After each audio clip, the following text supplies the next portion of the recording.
Pemirsa, alih-alih meredam berbagai polemik untuk mencegah konflik, ada saja pejabat di istana yang menambah gaduh suasana. Kepala Staf Presiden Muldoko misalnya yang diisukan menjadi backing Ponpes Al Zaitun.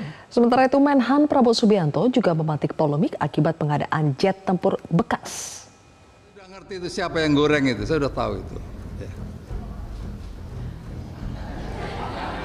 Cari sendiri enak aja, sudah tahu saya itu. Tujuannya apa saya sudah tahu. Jangan mantan panglima dibilangnya backing, emang gue preman apa? Enggak bener. Saya juga bisa marah loh. Saya bisa marah. Itulah bantahan terbaru Kepala Staf Presiden Muldoko terkait isu keterlibatannya dalam pusaran kasus Pondok Pesantren Al Zaitun. Muldoko juga mengaku persoalan Al Zaitun baginya bukan hal baru karena Muldoko sudah pernah datang ke Al Zaitun saat menjabat Pangdam Siliwangi. Saya mulai Pangdam itu sudah datang ke Al Zaitun untuk melihat secara pasti apa yang dilakukan di sana. Begitu ada penyimpangan, saya orang pertama yang bertindak.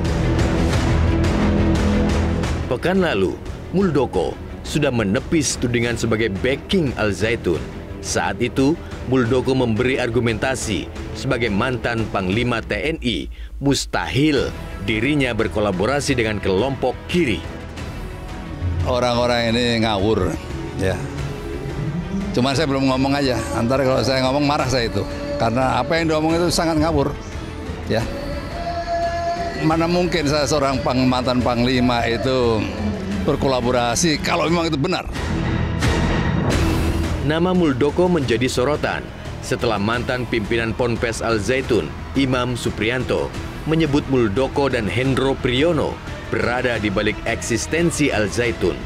Yang saya tahu, Muldoko lah yang membuka akses ke Polres, ke Polda, kemudian ke Mabes Polri gitu. Sehingga Panji kuat gitu. Ya, sehingga Panji kuat dan setiap laporan-laporan itu nggak ada nggak ada penyelesaiannya. Gitu.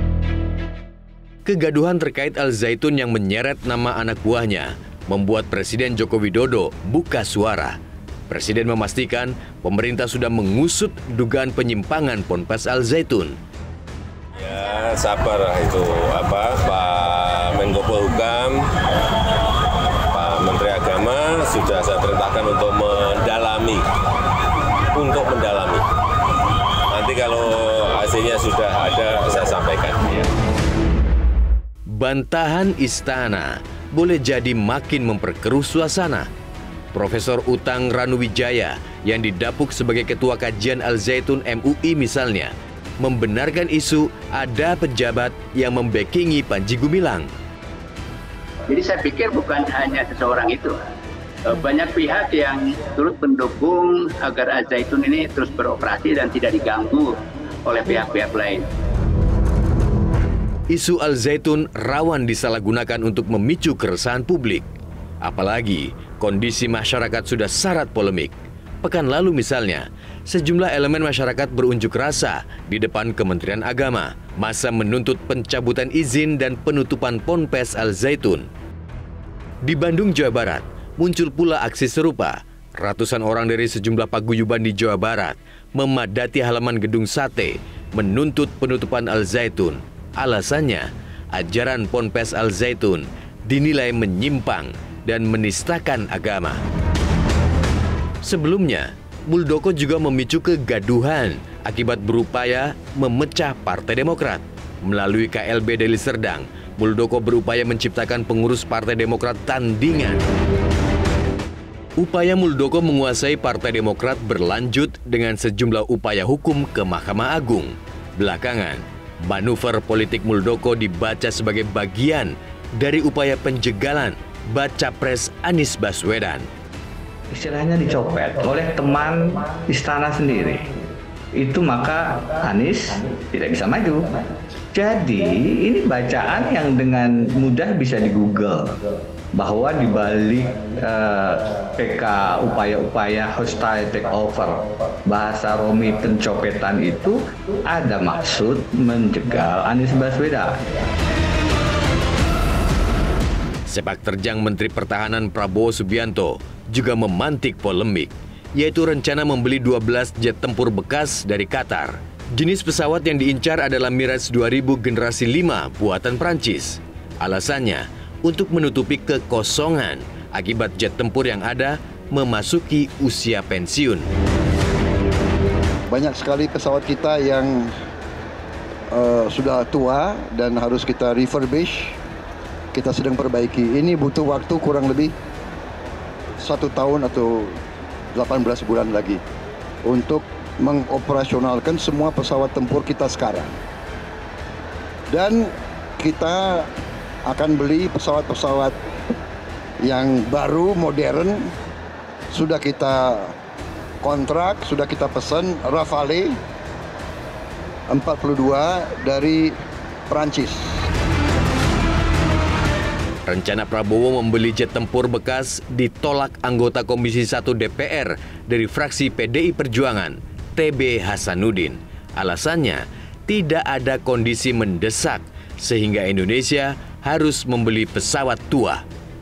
Prabowo disarankan membeli pesawat Mirage versi lebih muda. Mengapa pengadaannya tidak G2G? Negara dengan negara. Itu kan akan lebih murah dan bisa lebih dipertanggungjawabkan. Kenapa harus ada sebuah PT yang ditunjuk menjadi perantara? Kebijakan Presiden Joko Widodo membuka keran ekspor pasir laut juga memantik polemik. Diduga kebijakan tersebut akan menguntungkan Singapura yang agresif memperluas wilayahnya. Walhi bahkan menyebut menjual pasir laut sama artinya dengan menjual tanah air. Kalau saya melihat itu bukan hanya ekspor pasir ya, tetapi itu menjual tanah air namanya. Karena dari proses ekspor pasir ini, dari seluruh pulau Indonesia itu akan semakin menyusut. Sedangkan negara-negara tetangga, China itu akan semakin meluas. Dalam masalah ini, inilah yang jual tanah air. Istana belakangan kerap menjadi sumber silang pendapat di tengah warga. Politik cawe-cawe Presiden Joko Widodo misalnya. Joko Widodo seakan tak mempedulikan manuver politiknya memantik polemik antara kelompok di dalam dan di luar kekuasaan. Di mata Jokowi, yang wajib dijaga cukuplah netralitas birokrasi, TNI dan Polri. Sedangkan ekspresi politik kepala negara, mungkin dianggap boleh sesukanya. Saya kira sudah berulang kali saya sampaikan bahwa penyelenggara pemilihan umum itu adalah KPU. Pemerintah memberikan dukungan baik dari sisi keamanan maupun membantu nanti dalam distribusi logistik.